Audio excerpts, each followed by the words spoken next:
شاني. أنا القرآن رباني وعلى في الورى شاني. أنا القرآن أدبني. أنا القرآن نقاني. Et Allah subhanahu wa ta'ala met en avant cette nature précipitée de l'humain.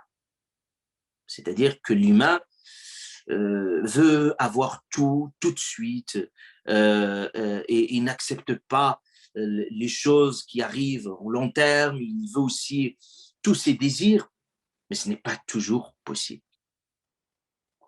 Et combien Allah subhanahu wa ta'ala nous dit dans le Coran, وَيَدْعُ الْإِنسَانُ بِالشَّرِّ دُعَاءَهُ بِالْخَيْرِ. Il dit parfois, l'humain invoque Dieu pour du bien. Il dit, oh Allah, donne-moi ceci. Oh Allah, donne-moi cela. En apparence, c'est du bien, il veut du bien. Mais en fait, il est en train de souhaiter et désirer le mal, ce qui fait son malheur. Et lui, il veut son bonheur, mais cela fait son malheur. Et il dit Allah subhanahu wa ta'ala, وَكَانَ الْإِنسَانُ عَجُولًا. L'humain, il est toujours dans la précipitation. عَجُولًا. Donc, l'attitude spirituelle, c'est que nous allons nous attacher à ce nom d'Allah dans ce verset coranique. Al-Alim al-Hakim, le sage, subhanahu wa ta'ala. Ça veut dire que ça nous apprend de prendre de la hauteur spirituelle. Ça veut dire quoi? Prendre de la hauteur spirituelle par rapport aux événements du monde. Pourquoi les guerres? Pourquoi la pauvreté? Pourquoi tant de morts? Allah, subhanahu wa ta'ala, il sait tout cela, subhanahu wa ta'ala. Et tout ce qui se passe, c'est qu'Allah l'a décidé. Mais pourquoi? Comprenez l'histoire. Lisez, relisez les ouvrages de l'histoire. Et relisez les événements, comment ils sont organisés dans l'univers, et vous allez tout comprendre. Et ça nous apprend également de prendre la distance émotionnelle par rapport à nos propres événements de notre vie. Ça nous apprend quoi? De nous détacher. Ça nous apprend de faire confiance. Mais Allah subhanahu wa ta'ala. Et ne pas se fier à nous-mêmes. C'est pour ça, le prophète alayhi sallam dit وَلَا تَكِنِّي إِلَى نَفْسِي طَرْفَةَ عَيْنٍ. Je ne veux pas qu'Allah subhanahu wa ta'ala me laisse à moi-même.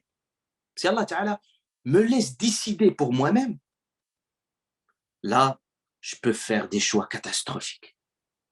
Et j'assume toutes les conséquences de ma vie. Par contre, quand je confie ma vie, Allah subhanahu wa ta'ala, je confie ma vie, Allah subhanahu wa ta'ala, je sais. Même s'il me prive, je dis Alhamdulillah. Parce que je sais pertinemment, s'il m'a fermé cette porte-là, c'est-à-dire c'est une porte du malheur.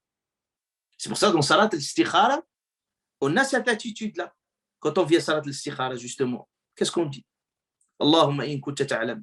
Ou Allah subhanahu wa ta'ala, si tu sais que cette chose-là, que je viens faire Salat al-Istikhara, je demande à Dieu.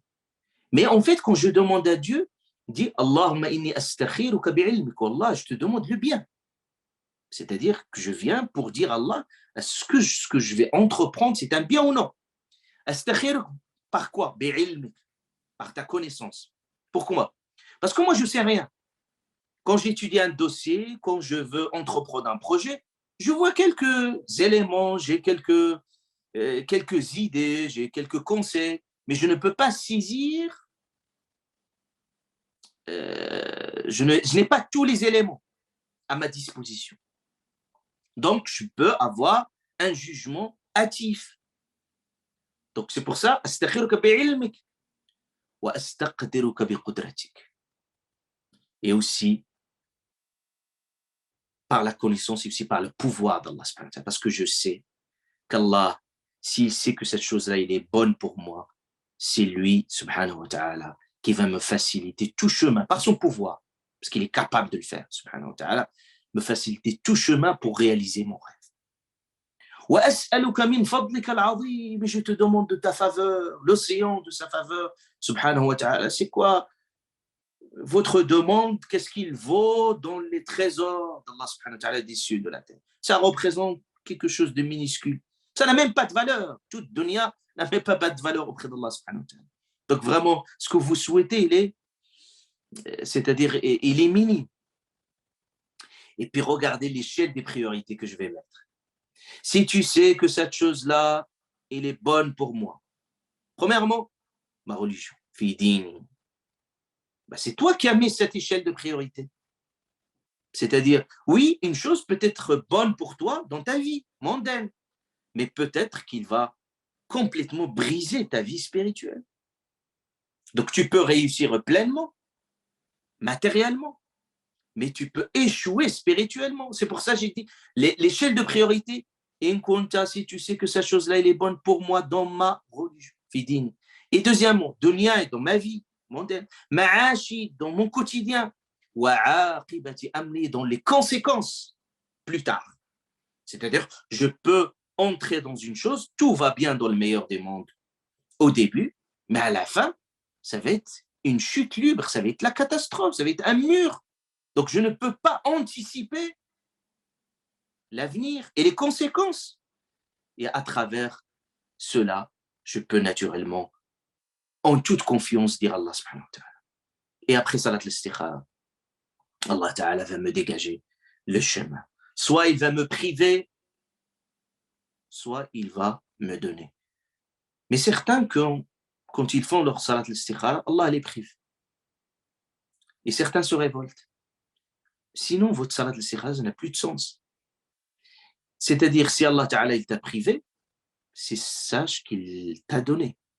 Comme il disait, Ibn Ata'illah, il dit, si tu saisis le mystère de la privation, pourquoi Dieu il t'a privé, la alim, tu sauras, annahu aynul ata, tu sauras que c'est un pur don. Subhanahu wa ta'ala. C'est-à-dire que tu sauras qu'Allah subhanahu wa ta'ala, il t'a évité une bifurcation dans ta vie. Subhanahu wa ta'ala. Donc, tout simplement, laissons Allah écrire l'histoire de notre vie. Comme Allah subhanahu wa ta'ala, il dit à Sayyidina Moussa, il dit c'est une fabrique d'Allah subhanahu wa ta'ala, du début jusqu'à sa fin. Tu laisses Allah écrire ton histoire jusqu'à la fin. Et vous allez voir que ça va être une très très belle histoire qui se termine, Inch'Allah subhanahu wa ta'ala, avec le bonheur absolu qui est le jour du jugement. C'est-à-dire, et à la fin de notre vie, on saura ce schéma bien tracé de notre vie. Même les fluctuations, les hauts et les bas, les difficultés, vous allez voir que comment Allah subhanahu wa ta'ala a bien organisé votre vie. Et qu'Allah subhanahu wa ta'ala, il t'a donné que tout ce qu'il te conviendra. Subhanahu wa ta'ala.